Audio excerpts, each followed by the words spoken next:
Shalom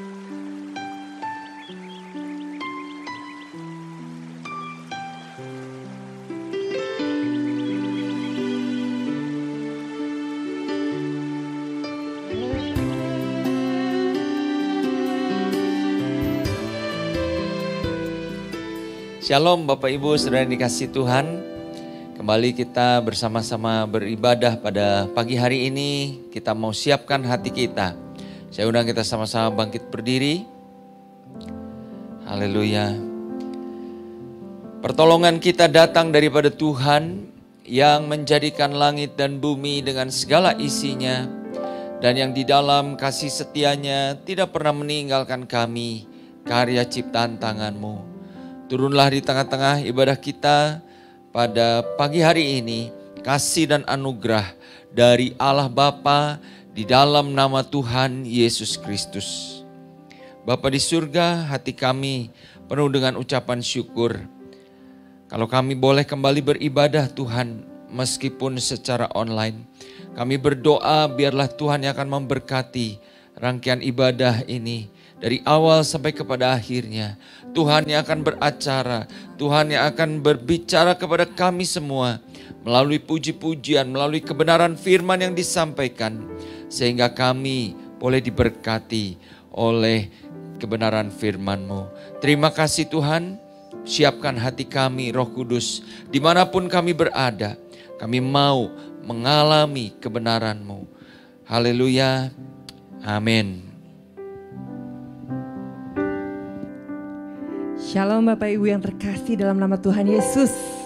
Apa kabarnya? Kita semua boleh berada saat ini semua karena berkat Tuhan, karena kasih Tuhan yang melimpah dalam hidup kita. Amin. Kita mau memasuki waktu beribadah kita mau mempersiapkan hati kita.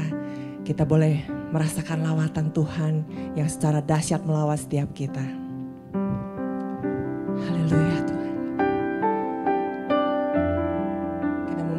Pujian bahwa di dalam ketenangan kita boleh menemukan Tuhan. Haleluya Tuhan.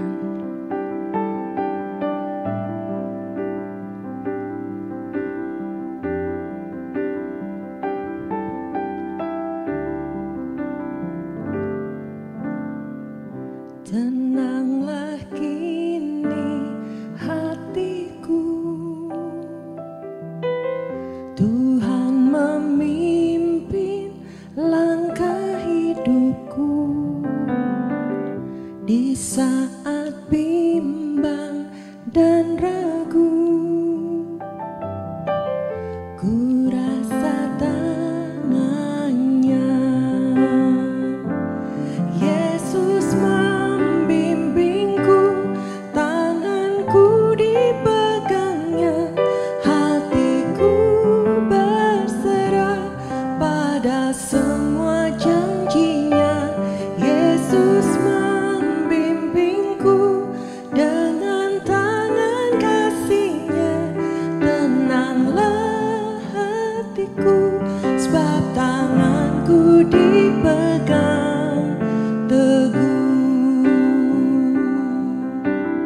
tanganku dipegang teguh.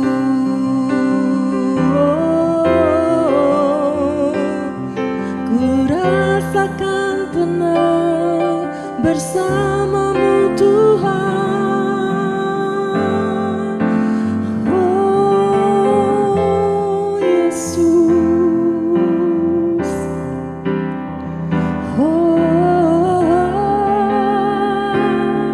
yeah. Yesus membimbingku, denganku dipegangnya, hatiku berserah pada semua janjinya. Yesus membimbingku dengan tangan kasih-Nya, tenanglah hatiku, sebab tanganku dipegang teguh. Yesus membimbingku, tanganku dipegangnya, hatiku berserah pada semua janjinya. Yesus membimbingku dengan tangan kasih-Nya, tenanglah hatiku, sebab tanganku dipegang teguh. Tenanglah hatiku, tenanglah hatiku, tenanglah hatiku, sebab tanganku dipegang teguh.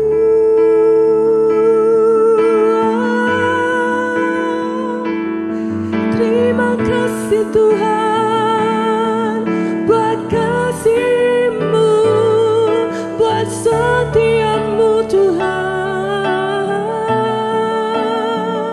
Kita mau menyembah Dia, kita mau meninggikan Dia. Kita boleh merasakan Allah hadir di setiap kita.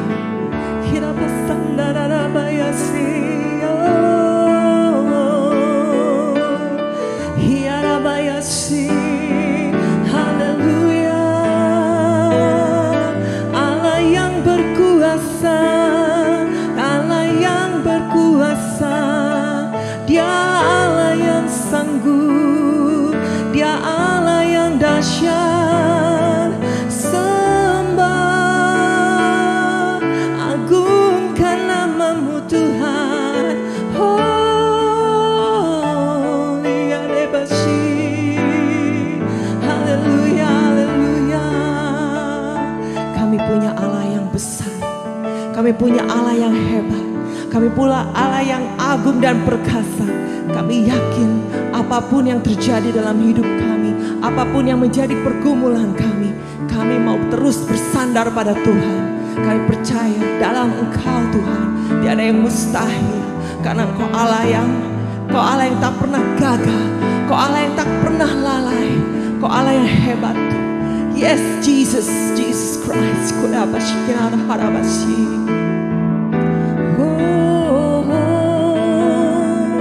Ku percaya Kau Tuhan yang tak pernah gagal, menjadikanku lebih dari pemenang.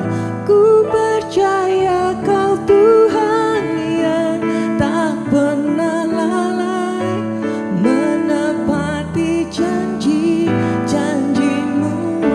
Katakan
bagi Tuhan. Sebab hanya Dia yang layak disembah, sebab Dia yang layak diagungkan. Haleluya. Kami menyembah-Mu Tuhan. Kami percaya Tuhan, Kau Allah yang berdaulat dalam setiap hidup kami. Oleh sebab itu kami tak perlu takut, kami tak perlu khawatir lagi. Karena Engkau Allah yang selalu setia, Engkau Allah yang selalu ada. Thank you Jesus Christ. Saat ini kami mau terus memuji dan mengagungkan Engkau. Kami mau menyembah Engkau Tuhan. Berkuasalah Allah Roh Kudus melawat setiap pribadi yang haus akan Engkau. Sehingga firman yang boleh kami dapati pada pagi hari ini Tuhan, boleh sungguh menguatkan, menegur, ajarkan kami Tuhan. Agar kami tetap Tuhan melekat pada Tuhan. Iman kami semakin teguh Tuhan di dalam Engkau. Kami bersyukur dan berdoa dalam nama Yesus Kristus. Haleluya. Amin. Sebentar kita akan mendengar kebenaran firman Tuhan. Kita mau mengangkat satu pujian. Dialah Tuhan yang besar.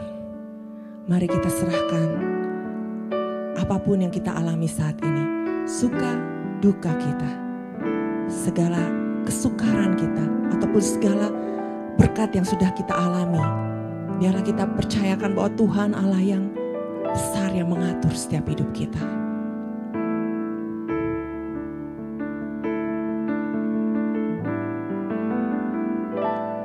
Ku hidup karena percaya Kau yang berjanji setia, pengharapanku selalu ada di dalam-Mu. Ku tidak akan menyerah meski dalam kesesakan. Seluruh hidupku dalam genggaman-Mu.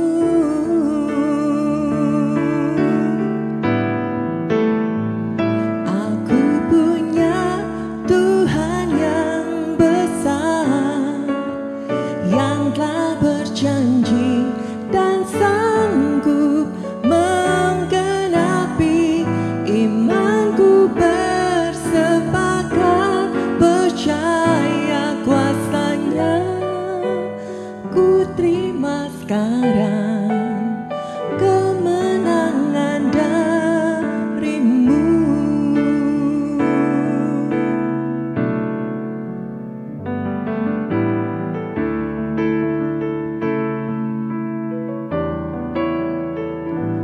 Ku tidak akan menyerah meski dalam kesesakan.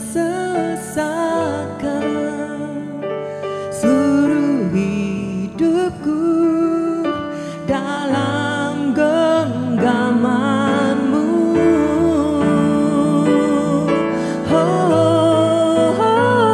Aku punya Tuhan yang besar, yang telah berjanji dan sanggup menggenapi.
Shalom, jemaat gereja Isa Al-Masih Maleer yang dikasihi Tuhan Yesus.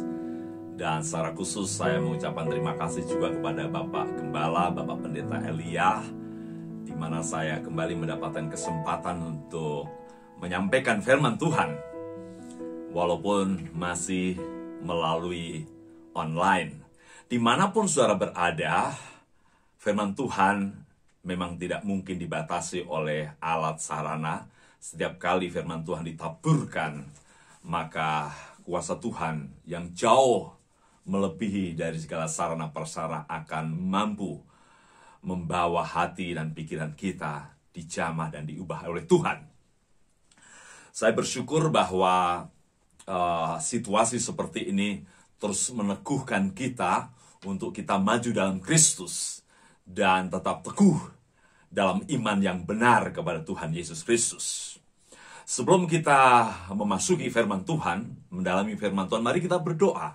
Terlebih dahulu kiranya Roh Allah mengurapi kita, mengurapi saya, sehingga seluruh keterbatasan kita ditopang oleh keterbukaan hati kita, menghasilkan dan menjadi kesempatan firman Tuhan mengalir dengan penuh urapannya. Mari kita berdoa.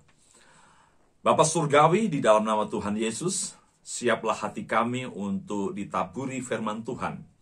Hamba-Mu yang menyampaikan firman Tuhan, dan kemudian jemaat GIA Maleer di tempat ini yang siap mendengarkan, sama-sama diurapi Tuhan. Keterbatasan kami menjadi kesempatan keleluasaan Tuhan untuk bekerja. Kami sambut firman-Mu dalam nama, hormat, kemuliaan bagi Yesus Kristus Tuhan. Amin. Ibu bapak yang dikasihi Tuhan, pada bulan Desember kemarin, tanggal 25 Desember tentu 2020, sampai kurang lebih tanggal 2 Januari 2021, saya menghabiskan waktu untuk mission trip di Jawa Tengah. Karena memang ini daerah asal saya sekeluarga dan juga tempat pelayanan kami dahulu. Ada satu hari yang saya sempatkan untuk saya rileks dan berrekreasi di Gunung Merapi. Waktu itu saya diajak oleh adik saya yang juga gembala untuk menikmati adventure. Dengan menaiki Jeep Hardtop Willys untuk melakukan perjalanan off-road. Ada satu momen yang sangat indah yang saya juga abadikan melalui short clip, klip singkat. Ketika saya dan keluarga menaiki Jeep itu untuk berpetualangan di sekitar Gunung Merapi, turun lembah, turun ke sungai, tempat aliran lava dingin di situ.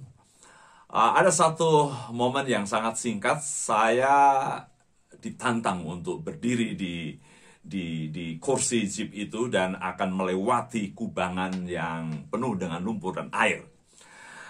Ketika saya dan kemudian atas perintah driver untuk Pak siap-siap, maka saya mulai berdiri dan saya dalam posisi mengokohkan tubuh dengan cara saya pegang kuat-kuat rangka besi pada Jeep Hardtop itu atau mobil hardtop itu, dan kemudian kaki saya kangkangkan dalam posisi siap untuk melewati kubangan itu. Dan luar biasa, memang jalan itu sangat kasar. Ketika kami melewati itu, sibakan air yang besar, goncangan mobil itu menantang bagi saya. Dan yang menarik bahwa syukurlah saya tetap kokoh, tidak terjungkal atau terjatuh, karena saya dalam posisi siap memegang kerangka besi itu dan siap berdiri dengan tepat. Ibu bapak yang dikasihi Tuhan, ketika kita menghadapi banyak persoalan, dan bahkan hari ini kita sedang di tengah-tengah persoalan yang belum kunjung juga selesai, walaupun sebentar lagi kita menunggu implementasi vaksin yang diberikan kepada banyak orang untuk menghadapi COVID ini, ya kita selalu harus ada dalam persiapan tinggi. Karena saya tahu mungkin saja COVID segera berlalu dan diatasi, tapi kita hidup di dunia yang selalu akan menghadapi persoalan. Dan yang paling menarik bukan sekedar persoalan itu kita hadapi atau kita terjun di dalamnya, tetapi bagaimana kita tetap teguh di dalam iman. Pengalaman yang real sepanjang masa hampir 10 bulan, kita di tengah-tengah penderitaan COVID ini, tidak sedikit orang Kristen yang mengalami goyangan-goyangan iman. Ada orang yang meragukan mengapa Tuhan tidak menolong kita, melepaskan kita dari mara bahaya ini, dari pandemik yang mematikan ini. Seolah-olah Tuhan diam, imannya mulai goyang, mungkin pengaruhnya kepada intensitas kesungguhannya datang pada Kristus. Tidak sedikit juga orang yang mungkin tidak diekspos, yang kemudian memutuskan untuk tidak percaya Tuhan karena nyatanya Tuhan tidak intervensi. Kemudian salah satu fenomena yang lain, saudaraku dikasih Tuhan, dalam situasi ini banyak sekali orang Kristen yang hidup menghadapi perdebatan-perdebatan kebenaran dalam tanda kutip ya.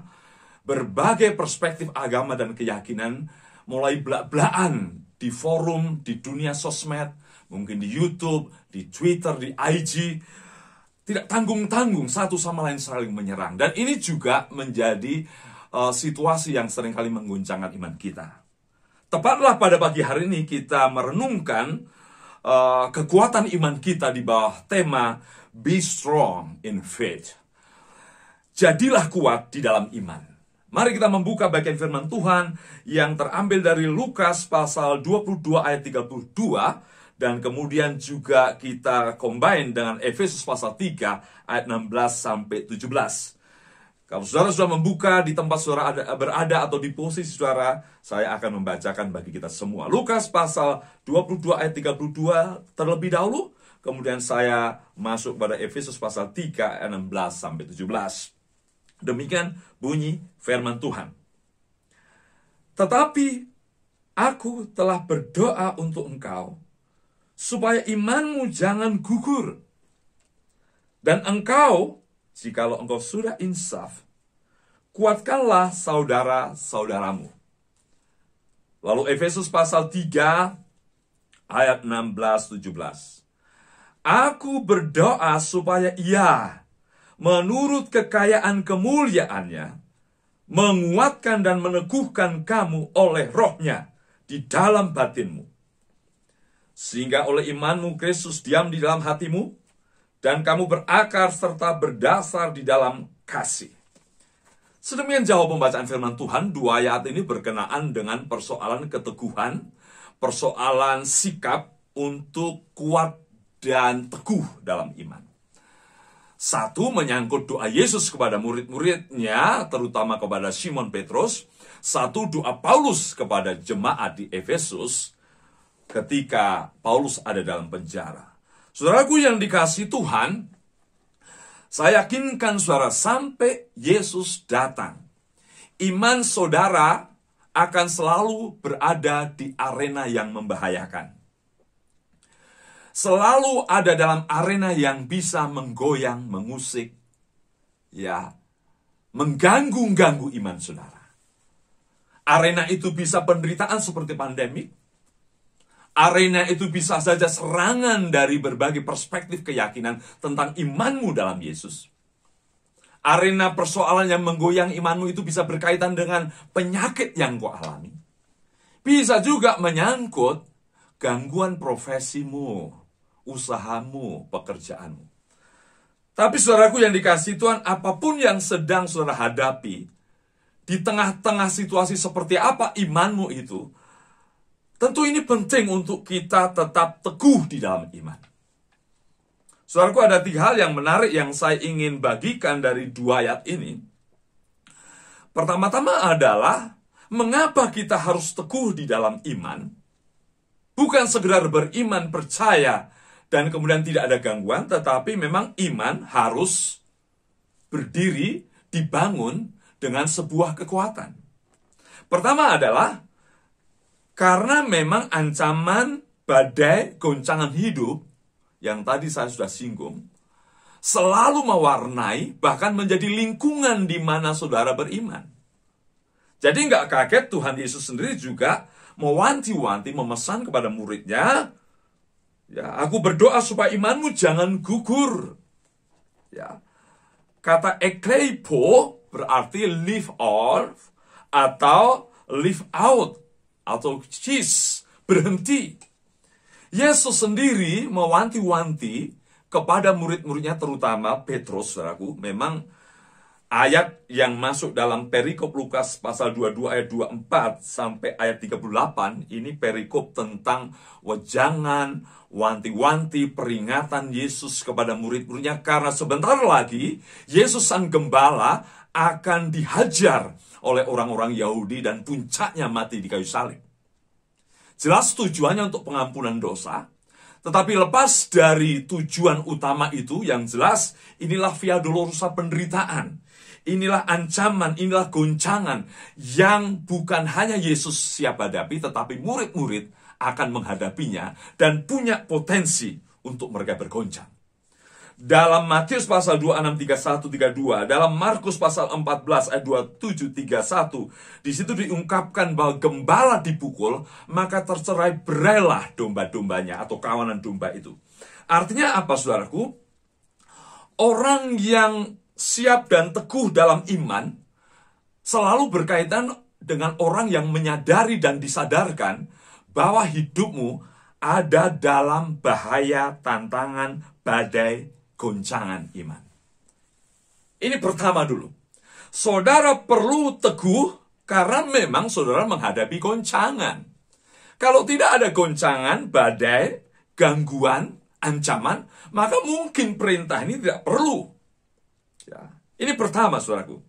Jadi setiap orang percaya mesti menyadari bahwa kita ada dalam arena yang memungkinkan kita bisa mengalami goncangan, goyangan, iman.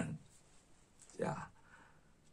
Petrus nyatanya dan murid-muridnya juga nyatanya, begitu Yesus ditangkap, betul-betul mereka goncang. Kita tahu Petrus kemudian meninggalkan Yesus. Kita tahu murid-muridnya lari tunggang langgang. Yang sebelumnya mereka berkata, aku akan mati bersamamu. Aku akan terus bersamamu, terutama Petrus, apapun yang terjadi. Ya memang saudara, ngomong tegas seringkali memang tidak cocok dengan situasi. Ini hal yang sering terjadi. Ketika kita tidak sedang menghadapinya, maka kita berkata kita akan teguh. Tetapi ketika kita menghadapinya, belum tentu, saudara. Yesus memperingatkan supaya murid-murid, terutama Petrus, imannya tetap teguh dan jangan sampai gugur. Ekleipo. Artinya, Yesus sadar bahwa murid-muridnya walaupun dekat dengan dia, melihat mujizat dan kuasa Yesus, meyakini bahwa dia adalah Mesias, tidak menjamin bahwa murid-muridnya steril dari goncangan iman. Nah, itu sebabnya, yang pertama, saudaraku, kesadaran untuk kuat dalam iman adalah kesadaran karena memang iman akan senantiasa menghadapi goncangan badai persoalan hidup. Teguhkan hidupmu, saudaraku, seperti Yesus juga memerintahkan, memperingatkan kita semua. Inilah arena terbaik untuk menguji keteguhan iman kita. Yang pertama, saudara. Yang kedua, kuatlah dalam iman. Ya, kuatlah dalam iman. Mengapa kita diperintahkan untuk kuat dalam iman? Tadi saya sudah jelaskan, karena memang badainya nggak main-main. Makin hari orang Kristen, makin hari iman Kristen, makin menghadapi goyangan yang luar biasa. Ya. Tetapi kita akan kuat dalam iman. Mengapa? Yang kedua, karena Tuhan ambil bagian meneguhkan kita. Saudara, dalam doa Yesus, tentu doa Yesus dalam konteks Yesus inkarnasi berdoa supaya Allah Bapa meneguhkan murid-muridnya. Walaupun nyatanya murid-muridnya tercerai-berai, tapi apakah Allah tidak punya kuasa untuk meneguhkan? Ini tidak mudah dicerna, saudara. Kalau saya boleh simpulkan sederhana, keteguhan iman itu adalah kerjasama antara yang beriman dengan yang punya kuasa untuk mendampingi yang beriman. Makanya jangan sampai kita berkata bahwa kuat iman saya. Ya.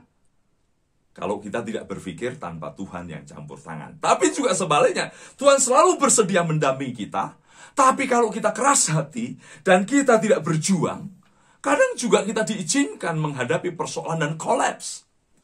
Dan itu sebabnya kita bisa tetap teguh dalam iman, menghadapi banyak persoalan, karena kita mau berjuang, tetapi juga kita sadar bahwa kita bekerja sama untuk menghadapinya, yaitu bekerja sama dengan kekuatan Tuhan. Dan Paulus dalam Efesus juga jelas sekali. Paulus juga berdoa dalam ayat 16, aku berdoa supaya ia, siapa di situ? Bapa dalam ayat 14-15, Bapa yang daripadanya semua turunan di sorga, di atas bumi menerima namanya. Aku berdoa supaya ia, yaitu Bapa itu, menurut kekayaan kemuliaan menguatkan, meneguhkan kamu oleh rohnya dalam batin. Lihat saudaraku, jadi kuat dalam iman juga sebuah kekuatan yang terjadi karena Tuhan mau bekerja sama dengan kita. Saudaraku, kita selalu diingatkan, di dunia kita tidak sendiri. Ada Roh Allah yang mendampingi kita. Roh Allah bukan hanya memeteraikan kita untuk menerima kepastian keselamatan yang tidak terganggu-gugat. Unshakable, yang tidak bisa tergoncangkan. Tetapi Roh Allah juga menjadi agen Allah untuk mendampingi hidupmu mengalami peneguhan dan keteguhan dalam persoalan. Saya percaya mengapa banyak orang Kristen bisa tenang melalui banyak persoalan. Saya mau katakan, yang melewati persoalan tetap hidup kekuatan Tuhan. Yang mungkin mengalami kafir dan akhirnya meninggal, jangan lupa juga, bukan berarti mereka itu kalah. Siapa tahu dalam situasi mereka memasuki kematian, mereka juga mengalami keteguhan dari Tuhan. Mungkin Tuhan bilang pada dia dialog dengan Tuhan, aku siap Tuhan. Mungkin Tuhan berkata, tenanglah. Jadi saya mau katakan bahwa orang yang melewati masa kesusahan, penderitaan, ancaman, badai, goncangan, tetapi orang yang mungkin ketika mengalami badai itu dan kemudian akhirnya meninggal berjumpa Tuhan, belum tentu orang yang kedua ini, saudaraku, kita sebut sebagai gagal. Bisa jadi lorong kekuatan imannya pada waktu dia sakaratul maut, dia begitu tenang karena ada kuasa dan kekayaan kemuliaan Tuhan yang mendampingi dia. Yakinlah saudaraku, ya, teguhkan imanmu. Bukan sekedar kamu bisa meneguhkan, tapi lebih jauh. Karena Allah Bapa dalam Yesus melalui agennya Roh Kudus mendampingi hidupmu. Duet, berjuang keras. Dan saya percaya kalau orang Kristen terus hidup duet dengan Roh Allah sebagai agen kekuatan, kekayaan, kemuliaan dari Bapa. Orang Kristen seperti ini, imannya jauh lebih teguh. Kadang kita lupa bahwa kita ini bersama Tuhan. Bukan sekedar dijagai Tuhan. Bukan sekedar dilihat-lihat Tuhan. Bukan sekedar diintai Tuhan. Kita bersama Kristus disanggupkan untuk teguh dalam iman. Yang terakhir, saudaraku, menarik sekali pada bagian ini. Mari kita teguh di dalam iman. Mengapa? Ya, jelas tadi saya sudah katakan. Itu sebuah tantangan karena ancamannya berat. Mengapa kita teguh? Karena Tuhan bersama kita. Tetapi kita juga teguh dalam iman, kuat dalam iman, punya dasar. Di ayat 17. Orang yang punya dasar seperti ini akan kuat imannya. Ayat 17 dikatakan, sehingga oleh imanmu Kristus yang di dalam hatimu dan kamu berakar serta berdasar di dalam kasih. Keteguhan iman, kekuatan iman kita. Oleh karena juga pengakaran kita, pendasaran kita pada kasih dan kebenaran Kristus.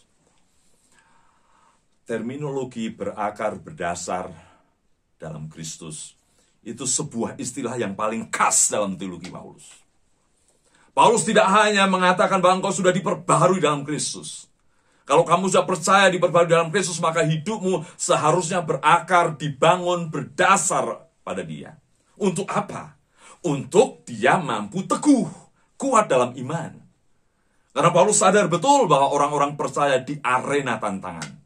arena serangan, arena persekusi, arena penderitaan. Dan ini kuncinya, bahwa kita pasti bisa teguh kalau kita berakar dalam kasih dan kebenaran Yesus Kristus. Saudara, saya kira saudara dan saya, Bapak Gembala juga, kita semua, salah satu yang paling menyolok yang membuat kita seringkali kuat menghadapi persoalan apa? Kita selalu merenungkan kasih Kristus, kebaikan Kristus, pengetahuan akan Kristus. Dan makanya doanya Paulus dalam Efesus pasal 3 itu manis sekali, saudara ya. Berdoa itu tidak hanya tentang supaya jemaatku kaya, berlimpah materi, ya, berlimpah hasil-hasil profesinya. Saya kagum doa-doa Paulus yang isinya doa-doa tentang kekuatan jemaat itu selalu terutama berkaitan dengan supaya mereka berdiri, berakar, supaya mereka mengenal kasih-Nya, supaya mereka mengenal kebaikannya. Dan itu dasar kekuatan terbaik untuk kita be strong in faith. Saudaraku, kalau kita renungkan di sini menjadi jelas bahwa kekuatan iman Kristen bukan sekedar ada situasi yang nyaman, enak, selalu dilimpahi berkat-berkat jasmani, selalu senyum. Tapi kekuatan iman Kristen berangkat dari kesadaran penuh bahwa memang hidup ini bertanding, ada dalam bahaya. Kita sadar betul kita harus siap-siap jangan sampai iman kita mengalami gangguan dan goyang dan mungkin knock down walaupun tidak knock out, saudara. Ya. Tetapi dasar iman kita kuat dan teguh oleh karena Tuhan mendampingi saudara, meneguhkan saudara karena saudara terbuka untuk diteguhkan Tuhan. Tetapi juga yang paling penting juga karena kita rela berakar. Saya kira tidak terlalu berlebihan dan tidak terlalu sulit memahami. Paulus memakai konsep berakar, berdasar seperti pohon, seperti bangunan. Ya, kalau pohon akarnya kuat, infiltrasi, menembusi tanah yang begitu luas, dan kemudian menyerap dari dalamnya sebuah bangunan. Kalau fondasinya kuat, ya maka bangunan itu atau pohon tadi tidak tergoncangkan. Analogi ini juga yang dipakai Paulus bagi orang percaya dalam kehidupan imannya. Saudaraku dikasih Tuhan, pada tahun 2019, antara September sampai Desember kalau tidak salah, dalam dunia kekristenan walaupun mungkin tidak semua orang tahu persis, kita mendengar tentang orang-orang yang cukup hebat, lingkungannya hebat, aksi-aksi pelayanannya hebat, tetapi saya sebut sebagai dalam tanda kutip kolaps imannya. Ya, kolaps imannya. Tentu banyak di antara saudara mendengar seorang songwriters, ya, penulis lagu rohani, ya, Marty Sampson, ya, salah satu personel dan penulis lagu dalam komunitasnya Hillsong, ya, tepatnya bulan apa kalau tidak salah Oktober-November, dia menyatakan I lost my faith. Kendatipun dalam berita berikutnya dia belum sampai meninggalkan Yesus, tapi dia merasa tidak ingin lagi pelayanan, seperti hidupnya mulai tidak lagi percaya Kristus.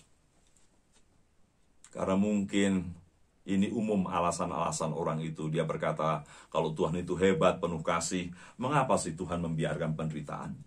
Mengapa Tuhan diam saja ketika banyak orang yang sakit, sedih, mengeluh, tidak bisa makan, yang terbantai oleh orang lain? Mengapa Tuhan Maha kasih-Nya tidak terwujud nyatakan dengan cara menolong mereka? Apalagi ketika berpikir, kan Tuhan Maha Kuasa. Saya kira itu alasan-alasan klasik tidak sedikit orang menjadi ateis. Dan Marty Sampson mengatakan, I lost my faith. Tidak sampai definisinya meninggalkan Yesus, tapi dia tidak mau lagi pelayanan, dia mulai mencurigai Tuhan. Dan mengejutkan lagi seorang hamba Tuhan bernama Joshua Harris. Gerejanya cukup besar. Ya, dia menulis buku tentang keluarga. Sama, I lost my faith. Dia tinggalkan pelayanan. Dia mulai curiga dan ragu dan dia menyatakan, saya tidak beriman lagi. Saya tidak tahu perkembangan berikutnya. Wow, Kita kaget walaupun tidak semua orang Kristen mungkin tahu hal ini. Dan di bulan Desember yang paling mengenaskan, saudara, seorang hamba Tuhan, co-pastor di gereja yang begitu besar, kalau tidak salah pendeta Josh Rory, saya lupa nama tepatnya, saudara, memutuskan bunuh diri karena tidak sanggup menghadapi persoalan-persoalan dalam hidupnya. Saya mau beritahukan baru saudara, 3 orang ini kalau saya bicara persoalan kehidupan kekristenan, mereka ada di lingkungan gereja besar, mereka ada di lingkungan penyembahan, mereka ada di lingkungan pujian-pujian yang bisa membuat mereka atau mempush mereka untuk terus memuliakan Tuhan. Mereka adalah orang-orang yang selalu mencoba memikirkan firman Tuhan, tetapi bisa kolaps hidupnya ketika persoalan bertubi-tubi menghantam mereka. Seperti Yesus berdoa kepada Tuhan atas Petrus dan murid-muridnya. Aku berdoa supaya kamu tidak gugur imanmu. Ini sebuah peringatan keras bagi kita semua. Saudaraku, saya mau yakinkan saudara, menjelang kedatangan Tuhan, penderitaan persoalan tidak akan makin ringan. Itu seperti Tuhan sudah nubuatkan. Kita menuju kepada akhir dunia yang bukan memuncak kepada keindahan, tetapi makin merosot. Situasi merosot, menyangkut keyakinan, menyangkut penyakit, menyangkut usahamu, everything. Saudara bisa tergoncang imanmu. Tapi mari 3 hal ini kita perhitungkan. Jadilah orang Kristen yang kuat, karena memang sudah disadarkan bahwa hidup ini perjuangan menghadapi badai yang tidak mudah berkaitan dengan imanmu. Sadar. Jadi sadar kalau depannya ada badai, maka bersiap-siap. Kalau saudara menjadi orang Kristen biasa-biasa saja, biasa, tidak ada sesuatu yang menarik, ada sesuatu yang mengejutkan, maka saudara tidak akan punya kekuatan untuk menjadi kuat. Tapi ini pertama, kita selalu sadar ada di arena penderitaan yang begitu pelik, complicated. Teguhlah. Kedua, kuatlah dalam iman, karena dengan Tuhan dan oleh Tuhan dan kepada Tuhan Bapa dan di dalam Yesus melalui agen Roh Kudus, itulah Dia mau bekerja sama kita untuk memberikan keteguhan, kekuatan. Tapi engkau tidak dipasifkan, tapi engkau dipanggil untuk lebih serius, lebih sungguh-sungguh bersama membangun duet dengan Tuhan menghadapi situasi ini. Hubungan pribadimu, hubungan kebersamaanmu. Ini doa kita, doa para pemimpin. Kiranya Bapa Sorgawi dalam Yesus melalui Roh Kudus menguatkan, memelihara kamu. Dan yang terakhir, kita akan terus kuat dalam iman dan teguhlah dalam iman. Melalui cara apa? Akarkan akar hidupmu, dasarkan terus-menerus hidupmu kepada kebenaran Kristus dan kasih-Nya. Saudaraku, janji bukan tentang hari esok yang indah, tapi lebih tepat janji Tuhan tentang kemenangan, kekuatan iman atas hari esok yang makin membusuk ini. Kiranya Tuhan berkati, be strong in faith, kuat dalam iman, sampai Yesus datang kedua kali. Mari kita berdoa. Bapa Surgawi, Engkau menjamah setiap jemaat yang sudah mendengarkan firman-Mu di gereja Isa Al-Masih Malaer ini. Engkau terus menyadarkan mereka bahwa mereka ada dalam pertempuran, pergumulan, tantangan. Kesadaran yang membuat mereka bersiaga, kuat dalam iman. Terus bawa mereka untuk menyadari bahwa bersama Tuhan yang memberikan kekuatan, menjaga, mendampingi, memberikan pemampuan. Maka mereka sanggup untuk melewati segala situasi yang sulit. Dan kami berdoa supaya mereka terus hidup, tumbuh, berakar di dalam Engkau. Terpuji nama-Mu, dalam nama Yesus Kristus Tuhan. Kami serahkan jemaat ini, person by person, pribadi demi pribadi. Kiranya mereka tetap nampak sebagai pribadi yang kokoh di tengah-tengah badai. Dalam nama Tuhan Yesus. Amin. Tuhan memberkati. Ya. Saya percaya kita semua diberkati oleh firman Tuhan. Amin. Bapak Ibu, sebelum kita mengakhiri ibadah ini ada beberapa pengumuman yang perlu menjadi perhatian kita bersama. Pertama-tama kami atas nama Majelis dan seluruh jemaat mengucapkan terima kasih untuk Pendeta Dr. Mika Sulistiono yang telah melayani kita semua. Tuhan memberkati pelayanan Bapak beserta dengan keluarga. Bapak, Ibu, Saudara-saudara, sebagaimana kita ketahui untuk sementara ibadah-ibadah raya hari Minggu secara onsite atau tatap muka ditiadakan. Jadi sidang jemaat dapat mengikuti ibadah live streaming melalui YouTube channel GIA Maleer yang dimulai sejak pukul 7 pagi setiap hari minggunya. Atau sidang jemaat juga dapat mengikuti siaran rekaman ibadah melalui Radio Maestro 92,5 FM setiap hari Minggu jam 12.15. Kemudian yang kedua, Bapak Ibu, ibadah doa fajar online kembali diadakan setiap hari Sabtu mulai pukul 5:30 pagi. Kami mengundang sidang jemaat untuk mengikuti ibadah doa fajar online ini yang dilaksanakan melalui aplikasi Zoom. Bagi Bapak Ibu yang akan mengikuti dapat menghubungi sekretariat untuk mendapatkan Zoom meeting ID dan passwordnya. Yang ketiga, ibadah remaja atau youth gereja kita mengundang rekan-rekan pelajar SMA dan mahasiswa untuk dapat mengikuti ibadah live streaming di channel YouTube Youth GIA Maleer setiap hari Minggu pukul 9:30 pagi kecuali minggu keempat. Jemaat dapat mengklik link website yang ada atau meng-scan QR code yang terdapat di layar LCD. Selanjutnya Bapak Ibu, Rabu ini 20 Januari 2021 pukul 19 atau 7 malam diadakan persekutuan pelayan dan kami mengingatkan untuk para majelis, pengurus, dan para pelayan yang mengambil bagian di dalam gereja kita untuk dapat menghadirinya. Dilaksanakan melalui aplikasi Zoom dan linknya nanti akan dibagikan via grup-grup WA yang ada. Kami juga menginformasikan minggu depan ibadah-ibadah kita disertai dengan perjamuan kudus. Dan bagi Bapak Ibu yang membutuhkan hosti atau anggur, dapat meminta ke sekretariat gereja di waktu-waktu yang telah ditentukan.